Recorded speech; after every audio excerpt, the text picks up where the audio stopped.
We're going to go ahead and continue here in the Media Center with the first of three availabilities this weekend with our manufacturers and team owners to preview the Daytona 500 and the 2020 season. We're joined here on the stage by Mark Rushbrook, the Global Director of Ford Performance Motorsports, Tony Stewart from Stewart-Haas Racing, Eddie Wood from Wood Brothers Racing, Walt Czarnecki, the Senior Vice President, Penske Corporation, and Jack Roush from Roush Fenway Racing. Mark, we'll start with you. Ford had notable success in 2019 across all three NASCAR National Series. Looking at 2020, strong driver lineup, including a couple of Rookie of the Year candidates, 2 aero packages, some changes to the schedule. What are your expectations for this season?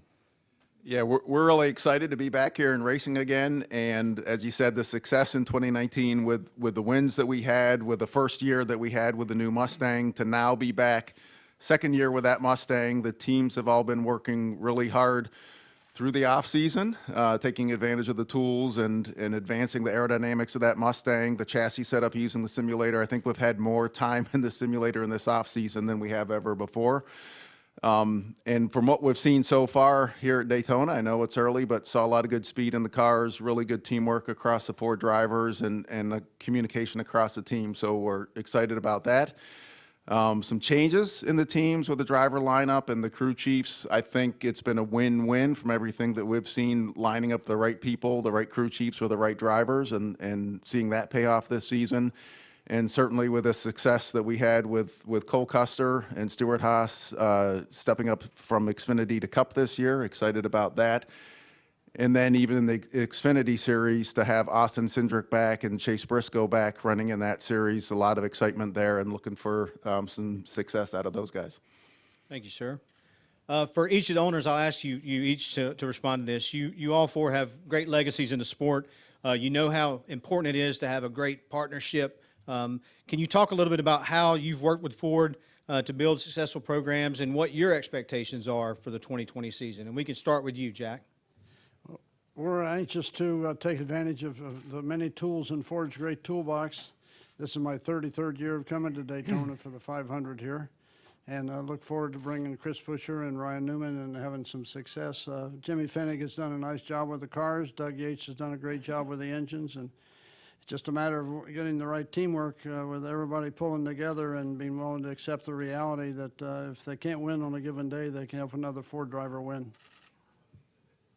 Yeah, I think that's the cool thing about what we do with Ford is just like Jack mentioned. I mean, the thing that all of our drivers think about each weekend is, you know, if it's not our day and we can't win, how do we help another one of these Ford teams win the race each weekend? I mean, that's how dedicated we are and how passionate we all are to put that blue oval in victory lane each week. So that's a major that's something that's a major priority to all of our drivers and our organization, is making sure that we all work together. Especially, you know, we're at a track here this weekend. Obviously, that's a very, very huge priorities for all of our Ford teams to work together. But even on, you know, the races outside of the restrictor plate races, we think that way as well. So it's you know, it's exactly like Jack mentioned, and the rest of these guys are going to say too. We got a lot of great resources with Ford that they give to us. They are very hands-on of wanting to know what they can do to help us and help all of our teams and all of our organizations be better. So, you know, it's great to have a partner like that is that engaged. It's not just, you know, here's a check and here's some tools, go have fun, you know, go win some races. These guys are very active and very proactive about helping us all be better and more successful than we were the year before, and helping push us to make our programs better. So it's exciting for us. I mean, it's great to have a partner like this that we feel like is really a part of our family, and how much they've welcomed us into their family. So we're looking forward to it. I can echo Tony and Jack. This is our eighth year now with Ford. And I can honestly say that the relationship that Mark and his team have developed with not only us, but others across the whole spectrum of what we do, both from a technical, from a marketing standpoint, from an overall support standpoint, has never been better from Team Penske's perspective. I think it's interesting, Tony made a comment, and it struck me over the last couple of years, the way that the Ford teams have worked together. I know early on when I think we did an alliance with you, Jack, on some wind tunnel things early on when we came on board with Roush, and that was the very beginning of it. And now we seem to be working with all the other teams. on a variety of enterprises. But that's due to the fact that Ford has made it very clear that this is one Ford, that it's one team. And as Tony just said, watching the race last night, I think Joey has said he wouldn't have won that race without the help Eric provided to him. I don't know if it'll be the same on Sunday, but and it shouldn't be. But by the same token, I think that was indicative and illustrative of what we're talking about here. There's been a real, I'll use the term camaraderie that's been built, and a business relationship that's been productive for everybody. Yeah, I agree with what Walt and Tony just mentioned. The togetherness or the camaraderie or one Ford is really probably the easiest way to say it. I was sitting here counting up on my fingers. I think this is my 48th Daytona 500 in a row. So I've been coming here a long time, and we've always raced Fords. But the last few years, the way that Ford has brought everyone together, like they already said, everybody, you feel like everybody's your teammate, and that's a really good feeling. Just like last night, we drafted a lot with Harvick and Cole, and the other Fords were in the first race. So that was really the three we had, but they did a really good job with only three cars. And you have that feeling every week. If you can't win, as long as one of those guys win, it's okay. And I think that's a testament to Mark and all the leadership at Ford Motor Company in bringing everyone together. Because getting a bunch of racers together and making them really do, I mean, it's easy to get everybody in a room and say, hey, you're going to do this, and we're all going to do this, and everybody agrees to it. And then when the flag drops, some of that used to go away, but it doesn't now. I think everybody respects, their teammates. They respect, whether it's even in your organization or not, everybody's got a respect for each other, and it all starts with Ford Motor Company. Far be it for me to correct Walt Czarnecki, but Walt Czarnecki's got some history, and Penske's got some history with Ford that is sometimes forgotten. But back in the 70s, I had Bobby Allison and Roger Penske come to my shop in Michigan and wanted to talk about cylinder heads for their Ford entry that was being housed in Reading, Pennsylvania. Right. And you should count those years as well. Those are two meaningful years, or three of the. Absolutely. That time, of course, and then, of course, our first iteration with Ford in the 80s, which was a wonderful experience for us. But one point I wanted to make, too, that in our relationship, and maybe we feel it because we're domiciled in Detroit, in the Detroit area, but the level of support from the very highest tiers of Ford Motor Company has been unwavering for motorsports in both this time and the time we were with Ford before. Everybody you talk to is very supportive, whether it's NASCAR or the other programs that Mark is doing at the very highest levels of the company, and you don't necessarily see that at other places. Yeah, I think that's really true because, the amount of executives that come to our races is significant, I think, because they're interested. They know what's going on, and they're a part of it. There's no secrets about doing this and doing that. Everybody works together, and you just don't see that. In my career, I've not seen that till the last few years. And I think it's a great thing. That almost ties it together with Walt, but he has missed one other thing. When Sorry, Jack. when they backed away in the 70s. When you backed away from the 70s, you gave Bill Elliott all your parts. And We did. You got him launched. That's a little known story, but thanks for reminding us because that's how the Elliott family really got started. We sold them all of our stuff. That's what I remember. Absolutely true. Yeah, thank you, Jack. Do you remember? Let's just get it all out. Enough, Jack. That's all right. I can speak to that because I remember when Bill ran his first race, and it was Bill and Ernie. And they ran really well. They were, it's a couple of guys. They were really young then, out of Georgia, and they bought a car from Roger Penske, and they were like running along, and they were getting competitive. But when they bought Roger's car, they went from there to there, And that legacy was started, and that's where it started with those Mercuries. And That was our Cam 2 Mercury. it was red and white, yeah. My point is that we should all be proud of our Ford history, and we've got a lot of it that flows through. Correct, Jack. All right, gentlemen, we got a few minutes for some questions here. We'll start right up front here with Greg Engel and then Matt Weaver. Greg Engel Auto Week.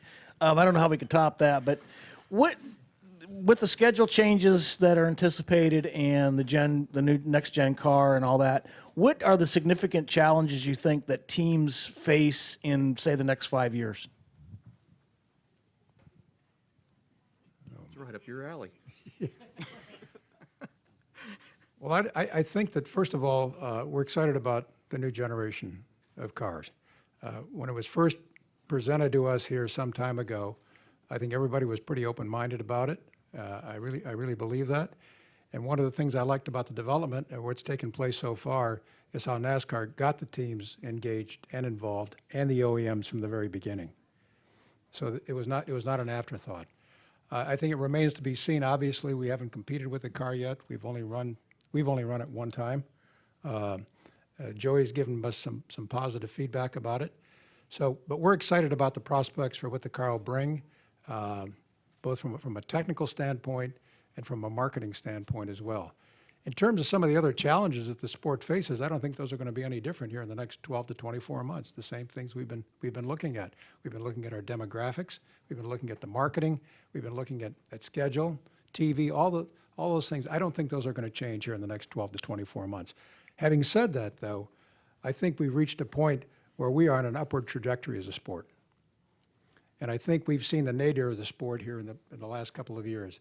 But the new gen car is going to be the vehicle that keeps us going in that direction. I'm convinced of it.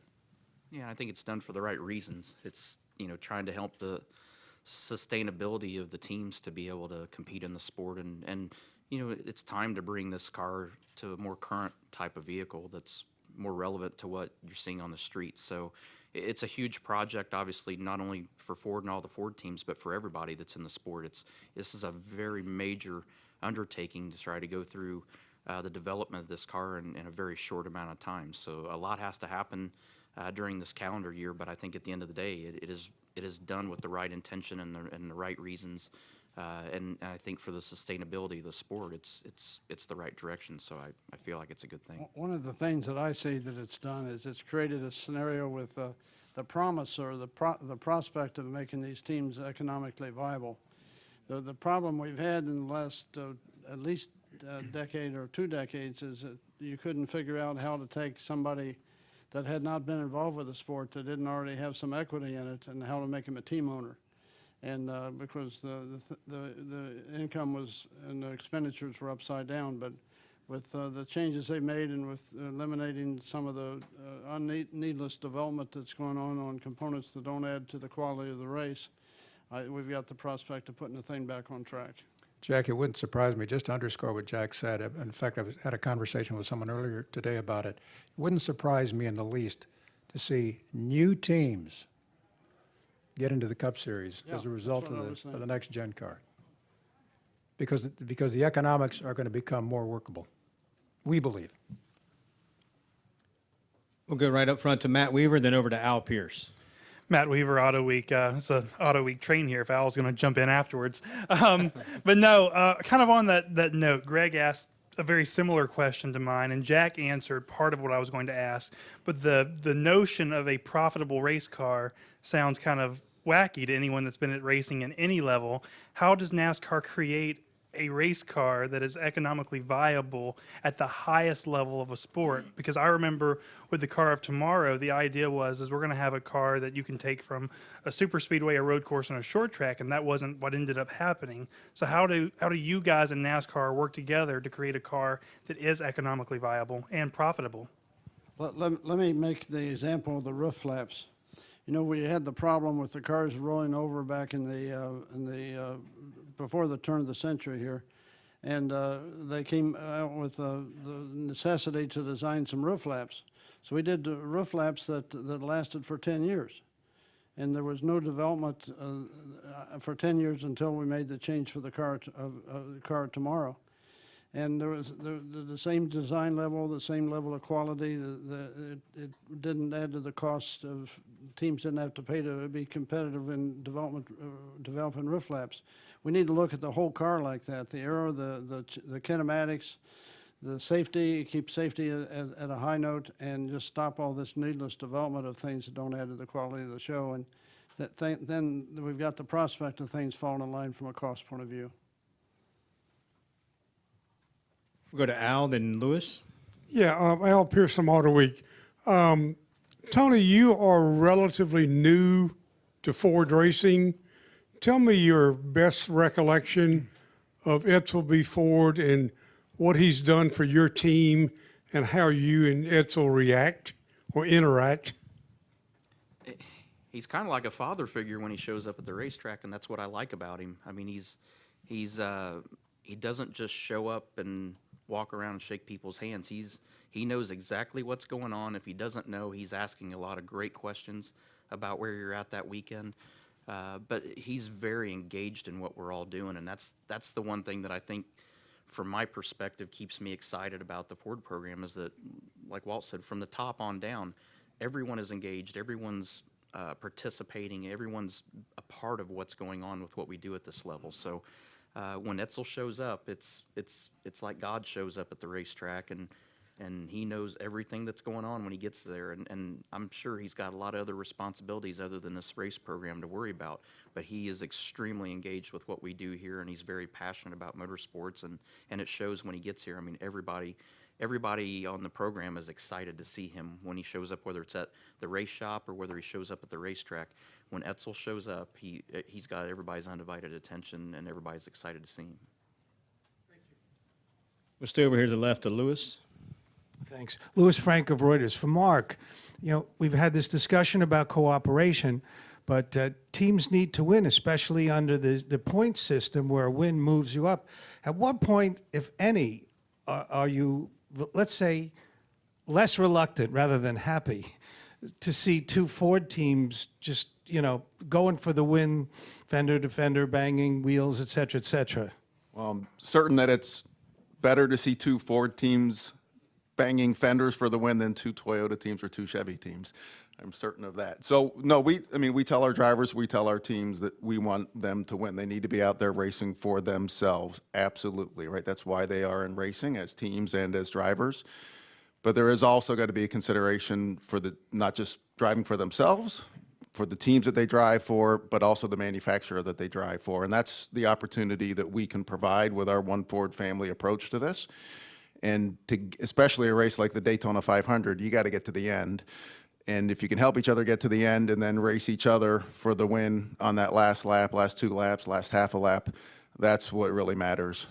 So it's taking care of each other, getting through the race, and then go get the win. Additional questions for our owners or for Mark? We'll go back to Matt right here. Just one for Mark. Given what happened yesterday in the Jules, can you provide any sort of background on the communication errors that generated that one crash in Jewel 1? And do you feel confident that you guys can nix that before the 500 on Sunday? Yeah, that's the thing. As much as we talk and plan outside of the track or off the track, there's only so much that you can do to prepare for what's going to happen on the track, because it's all happening so fast, and the drivers have to make split-second decisions, the spotters, the crew chiefs, and everybody. So we know that it's not, an execution is rarely going to be perfect, never going to be perfect, and some drivers are going to come off the track angry. Some are going to come off very happy. So we learn every single time we go out on the track. We seem to find new things and have a lot of discussions after that and try to avoid that. And I think we've got a good plan for the rest of the weekend, looking to see how it rolls out. Go over here to the far right, to Hill. This is about Roush Yates engines. Let's go to Jack Roush for this since Doug's not here. Talking about the 550s tapered spacer engine. They call it 550. Are you actually getting a little more horsepower than that? Can you talk horsepower numbers a little? I know you're not limited just to 550 horsepower, but what can we say is a good number for here at Daytona and also for Talladega? I'm not on the receiving list of that data. I can't really help you with that. But where I get involved, where Jack gets involved with Doug is when something goes wrong.